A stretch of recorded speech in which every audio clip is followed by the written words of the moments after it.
Good day everyone. Our lesson for today is about integration involving inverse function. First, in solving integration involving inverse function, we must remember these important things. A. The integral of du over the square root of a squared minus u squared is equal to the arc sine au plus c. Then, next is the b. Integral of du over a squared plus u squared is equal to 1 over a arctangent times u over a plus c. Then the next is the du over u square root of u squared minus a squared is equal to 1 over a arcsecant times u over a plus c, where a is constant, it's a pure number, and u is variable or constant with variables. For our first example is we have the integral of dx over the square root of 16 minus x squared. First is we have let u squared over is equal u squared equal to x squared. Then simplify u squared and x squared, and our u is equal to x, and get the derivatives of u and x. Du is equal to dx, then a squared is equal to 16 and a is equal to 4. Now substitute the value of dx. Dx is equal to du, then 16 is equal to a squared, then u squared is equal to x squared is equal to u squared. Then remember that the integral of du over the square root of e squared minus u squared is equal to the arc sine times u over a plus c. Then substitute the value of u. The value of u is x. Then the value of a is 4. Then it will become the arc sine of times x over 4 plus the constant c. Therefore, our answer to the integral of dx over the square root of 16 minus 2, the antiderivatives is, or the inverse function is arc sine times x over 4 plus c. For our next example is the integral of 3 over 25 plus x squared dx. Simplify first, it will become the integration of 3 times 1 over 25 plus x squared dx. Then put 3 on the left side of the integral. It will become 3 in the integral of 1 over 25 plus x squared dx. So let a is equal to 25, then a is equal to 5, then the value of a squared is 25, then a is 5.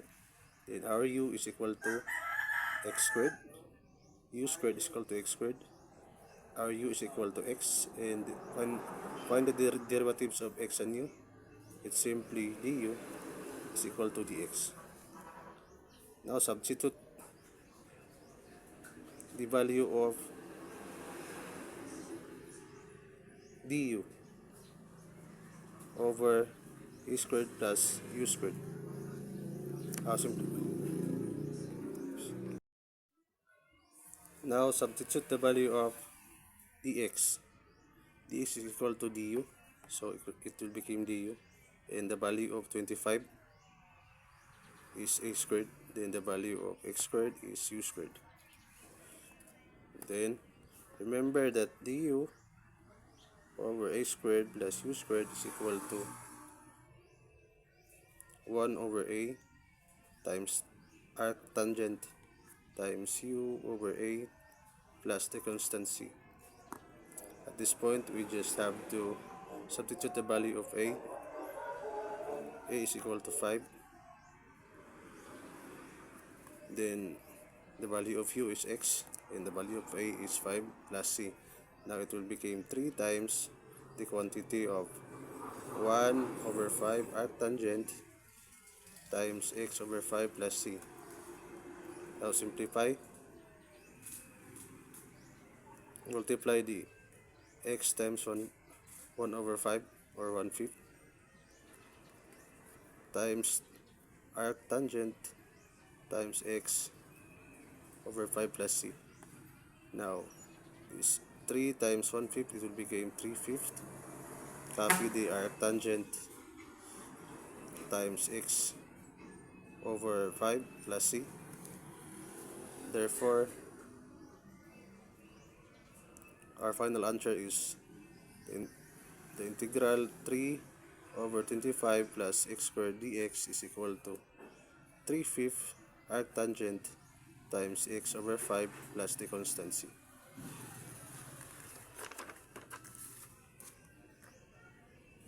For our third example, we have the integral of 8 over x square root of 4 x squared minus 1 dx.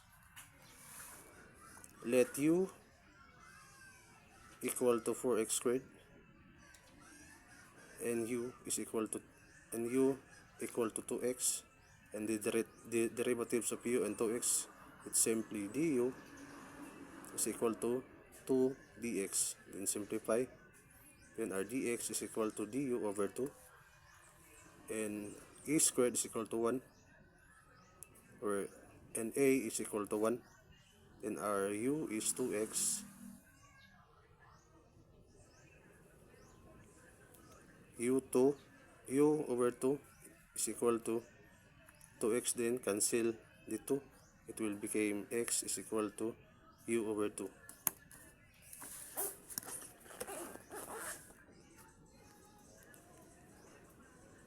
At this point, substitute the following.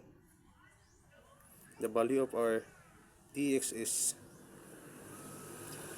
du over 2, and the value of our x is u over 2 times the square root of u squared minus e squared. Then simplify the du over 2, it will become 1/2 times du. Then u2, simplify the u2, it will become 1/2 times u square root of u squared minus a squared. Now it will become, you can cancel the both 1/2, and we leave us 8 integration of du over u square root of u squared minus a squared. Then remember that du over u square root of u squared minus e squared is 1 over a arcsecant times u over a plus the constant c. Now we just have to substitute the value of a. It will become 1 over 1 arcsecant times the value of u, which is 2x, in the value of a, which is 1, plus the constant c. Then our final answer is 8 arc secant 2x plus c. Therefore, the integral x over 8 over x squared of 4 x squared minus 1 dx is equal to 8 arc secant 2x plus c.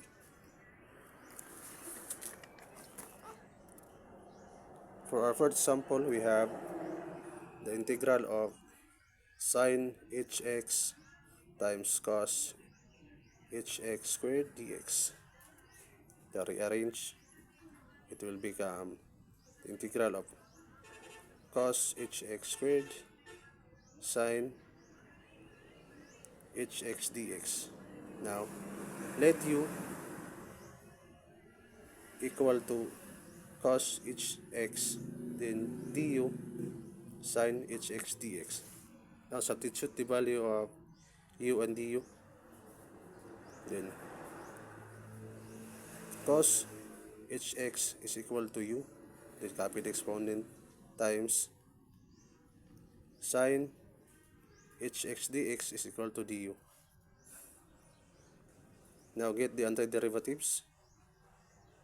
Now we have u 2 plus 1 over 2 plus 1 plus c, the constant c. So add the exponent, will become u cubed over 3 plus c. It will become 1/3. Simplify this part, then it will become 1/3 u cubed plus c. Now let's substitute the value of u, which is the value of u is cos hx. And now we put the value of u. It will become 1/3 times cos hx cubed plus c.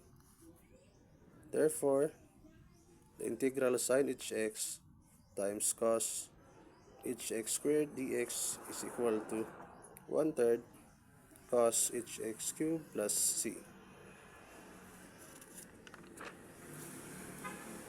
And for our last example, we have the integral of the square root of 3x plus 2 dx. The integral of square root of 3x plus 2 is equal to, can be written and equal to 3x plus 2 to the power of 1/2 dx. Now let the value of u is equal to 3x plus 2 and the du is equal to 3 dx, and the value of dx is du over 3. Now simplify, substitute the value of 3x plus 2, which is u, then copy the exponent and the value of dx, which is du over 3. Now put the 1/3 to the left side of the integral, and it will leave us the integral 1/3 integral of u 1/2 times du. Then find the derivatives of this integration. It will become 1/3 times u to the power of 1/2 plus 1 over 1/2 plus 1 plus the constant c. And then add the exponent. It will become 1/3 times u to the power of 3/2 over 3/2 plus c. Then simplify. It will become 1/3 times 2/2 u to the power of 2/2 plus c. Then multiply. It will become 2 over 9 u to the power of 3/2 plus c. Then substitute the value of u. The value of u is 3x plus 2, and it leaves us 2 over 9 times 3x plus 2 to the power of 1/2 plus the constant c. And our final answer is, therefore, the integration of the square root of 3x plus 2 dx is 2/2 at 2 over 9 times 3x plus 2 to the power of 1/2 plus c.